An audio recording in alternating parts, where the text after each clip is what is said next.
Parah, Gubernur Bengkulu korupsi gaji guru Gaji guru seprovinsi demi dikorupsi. danai pilkada. Gila. Gaji kecil tapi masih juga dikorupsi. Ada yang disembunyikan di bawah bantal, ada yang di bawah kasur, ada yang disimpan di luar.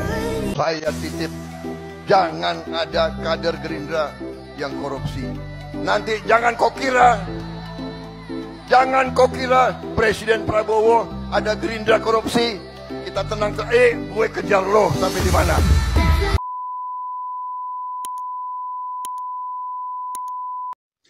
Ya oke teman-teman, Assalamualaikum warahmatullahi wabarakatuh. Ketika saya melihat sebuah video ya, ada seseorang yang mengkorupsi, apalagi ini korupsi untuk menggaji seorang guru, itu logikanya tidak masuk akal sama sekali teman-teman ya.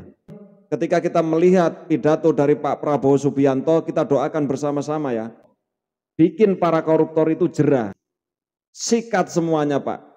Kalau bisa sampai ke akar-akarnya. Begitu saya melihat video korupsi dana yang untuk guru ini cukup sangat miris sekali teman-teman ya. Parah, Gubernur Bengkulu korupsi gaji guru seprovinsi demi danai pilkada. Gaji kecil tapi masih juga dikorupsi. Guys, ada berita super parah nih dari Bengkulu. Jadi guys, kemarin KPK udah netapin Gubernur Bengkulu, Rohidin Mersyah, sebagai tersangka dugaan kasus korupsi guys. Kalian tahu nggak dia korupsi uang apa? Korupsi gaji guru honorer seprovinsi guys. Wah, ini sih keterlaluan banget kan ya? Udah gaji guru itu kecil, masa masih tega dikorupsi juga? Selain gaji guru, Rohidin Mersyah ini minta bantuan guys ke pejabat, bahkan sampai ke perangkat daerah buat dukung dia lewat uang sumbangan. Parahnya lagi ya, dia juga kasih ancaman pemecatan ke pejabat kalau sampai nggak kasih setoran. Menurut kalian, orang yang korupsi kayak gini enaknya dikasih hukuman apa ya? Saya titip, jangan ada kader Gerindra yang korupsi. Nanti jangan kau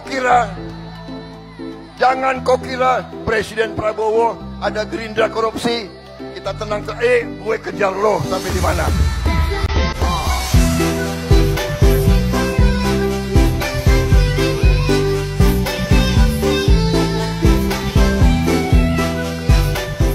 Ingat sumpah kita, ingat lagu-lagu kita. Kalau tidak bisa bantu banyak orang, bantu beberapa orang. Tidak bisa bantu beberapa orang, bantu satu orang. Tidak bisa bantu satu orang, jangan bikin susah orang. Karena kalau seandainya kader itu sampai korupsi, itu akan merusak nama baik Bapak dan merusak nama baik partai Bapak. Dan tidak menutup kemungkinan ke depan partai Bapak itu akan sulit sekali untuk mendapat kepercayaan dari masyarakat kalau dari kader-kader Bapak ini sampai melakukan korupsi. Ada satu hal yang saya kerap ingat Anda sampaikan. Tidak ada toleransi untuk korupsi. Apa hukuman terberat versi Prabowo Subianto untuk koruptor, Pak? Ya jadi, menurut pendapat saya, apa yang sudah ada sekarang sudah cukup menjera.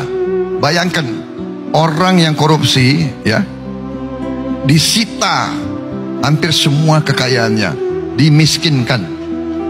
Selain hukumannya cukup panjang, ada yang berapa puluh tahun dan sebagainya. Saya kira asal kita laksanakan dengan benar, ini cukup jerat. Saya tahu maksud beberapa orang, maunya kan hukuman mati seperti di Tiongkok, ya kan? Ternyata orang kalau nekat, ya nekat aja. Di Tiongkok sudah ada hukuman mati, masih ada korupsi yang besar-besaran di sana. Jadi kalau menurut saya, cara mengatasi korupsi, kita harus mulai dengan sistemik. Sistemnya dibuat.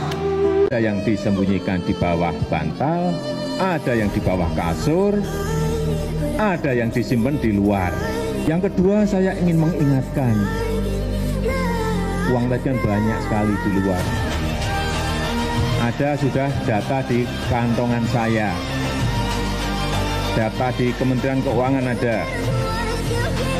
Di situ dihitung ada 11.000 triliun. Kades yang menjadi tersangka korupsi bantuan keuangan khusus Pemkab Bojonegoro ini adalah Wasiso Kades Tebon, Supriyanto Kades Imo, Sakti Kades Purworejo, serta Muhammad Syafriuddin Kades Tunjang.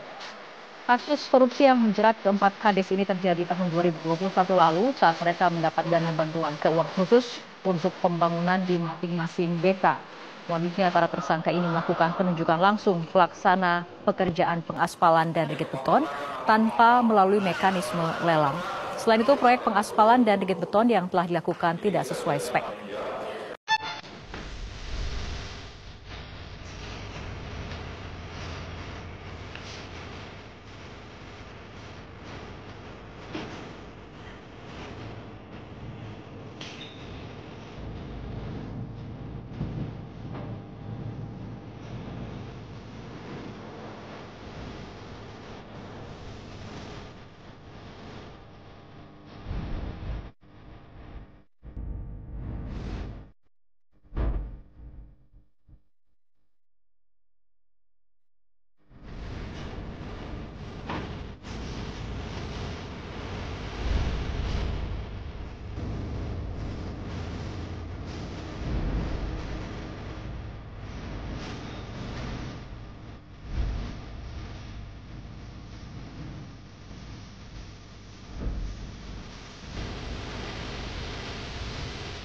Atau nggak kenapa pejabat-pejabat kita nggak kompeten? Karena warga-warga kita tolak sama korupsi merajalela. Simpelnya gini, Indonesia tuh 30%-an orang mewajarkan suap menyuap. Suap menyuap itu 51% dari total kasus korupsi 2023. Ini bahasa resminya namanya money politics, dan turunan dari money politics adalah serangan fajar. Bentar lagi pilkada dan gua rasa kalian bakal lihat hal yang sejenis. Jadi menjelang pemilihan, rumah-rumah warga itu dikotokin satu-satu, ditawarin 10.000 sampai 100.000 tergantung ya. Dikasih amplop dan syaratnya tidak tertulis, lu pilih paslon ini ya. Dan warga-warga yang nggak pinter dan butuh duit, mereka bakal dengan senang hati udah coblos aja. Padahal itu dampaknya yang bikin mereka sendiri yang komplain kenapa pejabat-pejabat kita nggak becus. Serangan fajar itu kayak NPWP, nomor piro, wani piro. Jadi pemimpin yang terpilih itu jadinya bukan yang paling bagus, bukan yang paling populer, bahkan yang paling kaya. Apapun situasinya kita tuh pasti rugi. Kita terima suap, kemungkinan besar pejabat yang terpilih itu bakal makin lama makin korup. Jadi kan untuk terpilih butuh modal. Pasti mereka mikir gimana cara balik modal, ya korupsi lagi lah. Gimana kalau mindsetnya yaudah kita terima aja tapi nggak usah kita coblos, sama aja kalian juga rugi. Dosanya karena nggak etis. Yang kedua, kita ngedukung mereka korupsi. Inilah kalau mindsetnya semua bisa diselesaikan pakai uang. Jadi menurut gua kalian harus makin pinter. Jangan sampai pilkada ini kalian kena serangan fajar. Bentar lagi tanggal 27. Jadi kalian harus hajar serangan fajar. Komen dong kalau kalian pernah diketok terus ditawarin duit. Nggak usah sebut paslon siapa, tapi buat paslon itu. F*** you. Inilah 4 deretan Gubernur Bengkulu ditangkap karena kasus korupsi. Pertama, Agus Rin Mariodo Najamudin, Gubernur Bengkulu periode 2005-2012. Dia terbukti bersalah melakukan korupsi dana pajak bumi dan bangunan atau PBB, serta bea perolehan hak atas tanah bangunan di tahun anggaran 2006 yang merugikan negara hingga 21,3 miliar rupiah. Kedua, Junaidi Hamzah, Gubernur pada periode 2012-2015. Pada tahun 2015, Bareskrim Polri menetapkan Junaidi sebagai tersangka dalam kasus korupsi pembayaran honor tim pembina di RSUDM Yudus. Ketiga, Ridwan Multi, ia dan istrinya Lili Martiani Madari langsung ditahan KPK setelah terjaring OTT pada tahun 2017 lalu. Ridwan mengaku siap bertanggung jawab dan mengundurkan diri dari kursi Gubernur Bengkulu. Ia pun ditetapkan sebagai tersangka kasus suap pembangunan jalan di Bengkulu. Keempat, Rohidin Mersah, KPK mengungkapkan kasus ini dari operasi tangkap tangan yang digelar pada 23 November 2024. Kasus ini diduga terkait pemerasan berupa pungutan ke pegawai untuk pendanaan Pilkada 2024. Bagaimana menurut kamu? Rafael Alun Trisambodo ternyata terlibat dalam kasus korupsi senilai 3.000 triliun rupiah. Menurut informasi yang tersebar melalui akun X atau Twitter, korupsi Rafael Alun senilai 3.000 triliun rupiah diduga mengalir ke 25 artis. Meski belum dikonfirmasi secara langsung oleh Kejagung, tak sedikit netizen yang merasa kembali terkejut usai kasus korupsi senilai 271 triliun rupiah yang melibatkan Harvey Muiz viral di media sosial.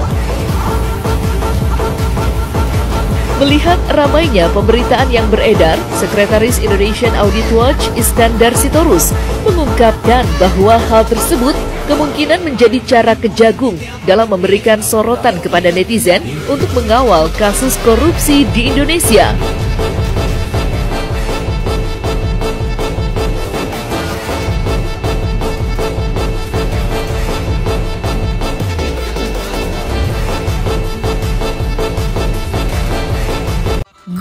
minta pendapat kalian tentang KPK yang mau ngapusin OTT karena katanya itu tidak berperi kemanusiaan. Lagi kalau saya pribadi saya tidak setuju, Pak. Karena itu membunuh karakter, Pak.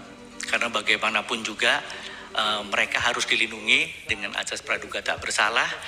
Ya artinya harus dimanusiakan sampai nanti dibuktikan bahwa dia salah atau tidak. Kelihatan kan bedanya hukuman buat masyarakat sama hukuman buat pejabat. Pak, aku boleh ngasih pendapat nggak, Pak? Kata Bapak kan koruptor itu harus dilindungi dan memberikan asas kemanusiaan, Pak. Aku mau nanya gini. Contoh ada satu pejabat yang korupsi 1M, di mana anggaran ini aturan misalkan untuk masyarakat menengah ke bawah di bidang kesehatan. Ternyata uangnya malah dikorupsi. Dan ini merugikan banyak masyarakat, Pak. Yang seharusnya masyarakat ada yang bisa sehat, ada yang bisa dapetin fasilitas, tapi bahkan sampai ada yang mati gara-gara uangnya dikorupsi. Yang mungkin pasti bukan satuan, Pak. Bukan juga puluhan. Mungkin bisa ratusan orang terselamatkan. Tapi bisa juga ratusan orang meninggal gara-gara uang dikorupsi sama dia. Bapak bilang kan tadi kemanusiaan, Pak. Letak kemanusiaannya di mana, Pak? Satu orang korupsi merugikan puluhan, ratusan, bahkan ribuan, bahkan satu desa. Yang bahkan sampai ada yang meninggal.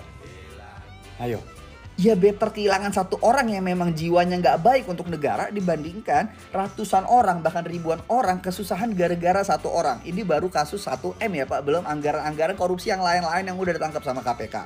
Atau kalau memang mau dengan aturan yang Bapak bilang tadi boleh, nanti kalau udah ketahuan korupsi baru dia dipenjarakan dan sebagainya. Boleh aja kita manusiakan, tapi kalau udah ketahuan di atas 50%, siap nggak dimiskinin? Koruptor minta dimanusiakan. Operasi tangkap tangan dibilang memalukan bagi koruptor. Yang ketiga, perampasan aset nggak disasahin. Dan terus hukuman yang pantas apa, Pak? Kalau lu punya pendapat silahkan komen. Oke.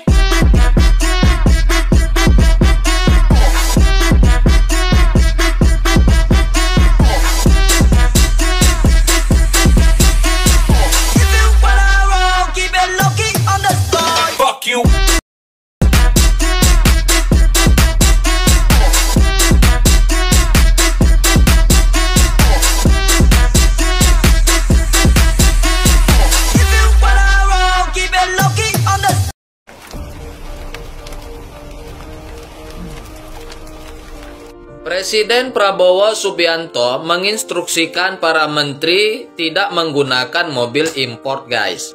Prabowo sendiri sudah mencontohkan langsung mobil apa yang harus digunakan para menteri tersebut. Kabinet Merah Putih diharuskan mengganti kendaraan mereka dan beralih ke kendaraan dalam negeri. Kendaraan yang digunakan harus menggunakan mobil buatan PT Pindad. Gimana menurut kalian ya guys? Kira-kira menterinya mau nggak ya? Itulah tadi beberapa video ya. Memang kita itu sangat geram sekali terhadap para koruptor ya. Apalagi ini sampai di tingkat-tingkat bawah tadi ya. Ada kades yang melakukan korupsi, seharusnya buat pembangunan, tapi malah dimakan. Itu kan sangat...